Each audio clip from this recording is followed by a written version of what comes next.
반갑습니다. 어제 본문 68편의 전반부가 과거적인 배경이라면 오늘 본문은 현재적으로 보입니다. 과거 역사 속에서 출애굽하여 광야를 지나 예루살렘에 입성하기까지 그 여정 속에 개입한 하나님을 찬양했다면 오늘 본문에서는 현재적 하나님의 구원을 노래합니다. 하나님은 과거 역사 속에서 추억되는 분이 아닙니다. 우리의 현재 우리의 삶에도 개입하시는 하나님이십니다. 19절에서 하나님을 찬양하라 라고 말씀합니다.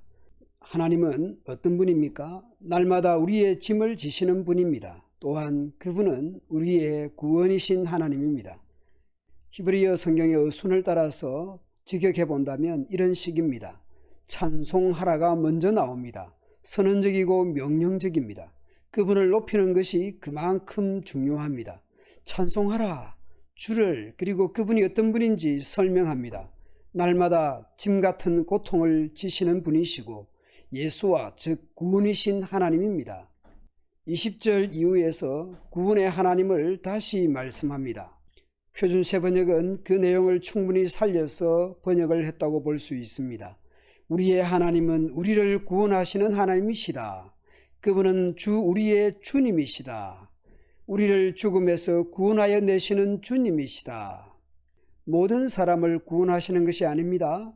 21절 이후에서 보면 원수들, 계속 죄를 짓는 자들까지 구원하시는 것이 아닙니다. 하나님이 그 원수들의 머리를 깨뜨릴 것이니 계속 죄를 짓는 자들의 머리를 부숴버릴 것이다. 여기서 죄를 계속 짓는다라는 것은 죄 속에서 계속 걸어다니는 것, 죄가 일상이 된 사람들입니다.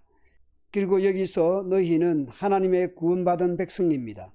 하나님의 백성의 원수들을 바산에서 돌아오게 하고 바다 깊은 곳에서 이끌어내어 그들의 피에 발을 담그며 개가 그 피를 핥아 먹게 하겠다고 하십니다. 바다 깊은 곳은 수월이니까 무덤에서부터 이끌어낸다는 의미입니다. 이것은 문자적이보다는 시적인 표현으로 보아야 하겠습니다. 우리식으로 보면 무덤까지 쫓아가서 복수해 주시겠다라는 것이죠. 우리를 짓밟던 자들을 이제 원수들의 피에 발을 담그는 반전과 역전이 일어납니다. 하나님께서 그렇게까지 구원하시고 아픔을 공감해 주시는 분입니다. 24절은 성소로 행차하시는 하나님을 모두 보았다고 노래합니다. 나의 왕 되신 하나님이 성소로 행차하시는 것을 모두 보았습니다. 이것은 어제 본문 17절을 다시 되뇌이는 것 같습니다. 헤아릴 수 없는 수많은 전차에 둘러싸인 채 여호와께서 시내산에서 나와 그의 성소에 들어가시는구나. 오늘 본문 24절부터는 하나님께서 성소로 행차하시는 것을 본 이들의 반응을 그리고 있습니다. 앞에는 합창대, 뒤에는 현악대, 한가운데는 작은 북을 치는 소녀들이 위치합니다. 그들이 하나님을 찬양합니다. 거기에는 가수, 악사, 악단 등 전문가들만 참여하는 것이 아닙니다. 회중 가운데서 하나님을 찬양하여라, 이스라엘 자손아 주님을 찬양하여라, 모든 주의 백성들이 하나님을 찬양하게 됩니다.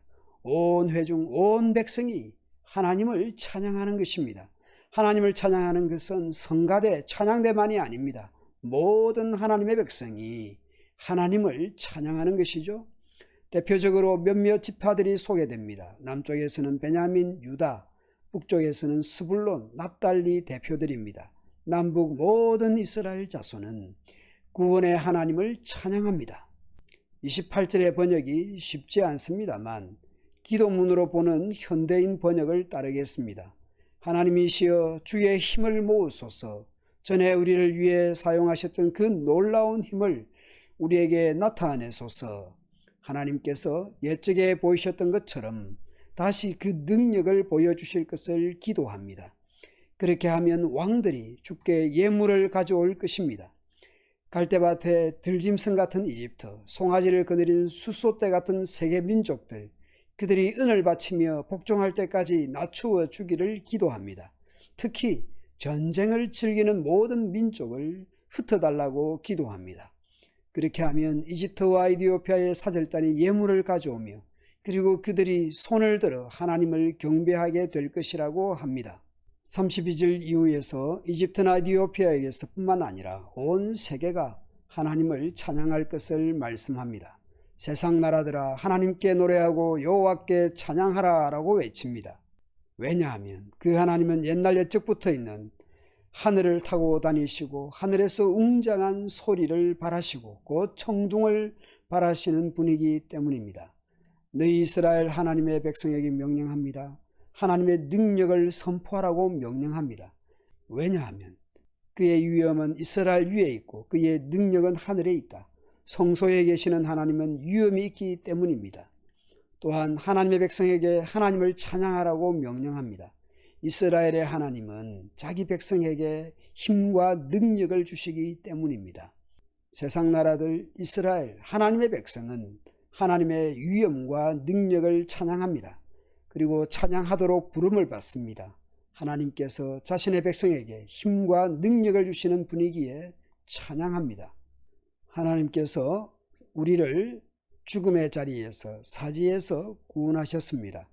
뿐만 아니라 오늘도 무거운 짐을 지고 가는 여러분에게 하나님께서 힘과 능력을 주시기를 축원합니다. 무거운 짐을 지고 가는 우리를 예수님께서 부르십니다. 수고하고 무거운 짐진 자들아. 예수님은 수고하고 무거운 짐진 자들에게 눈길을 주시고 말씀을 걸어오십니다. 다 내게로 오라. 내가 너희를 쉬게 하리라. 우리의 그 무거운 짐을 대신 지시는 것이 아니라 예수님의 짐지는 법을 배우라고 하십니다. 온유와 겸손을 배우라는 것이죠. 우리의 짐을 대신 져 주실 때도 있습니다. 예를 들면 죄의 책임, 죄로 인한 죽음을 대신 져 주십니다. 그런데 때로는 무거운 짐을 지고 가는 우리를 격려하십니다. 예수님 자신도 자신의 짐을 온유와 겸손으로 지고 가셨습니다. 그렇게 우리도 우리의 짐을 가볍게 지는 방법을 가르쳐 주십니다. 모범해 주십니다.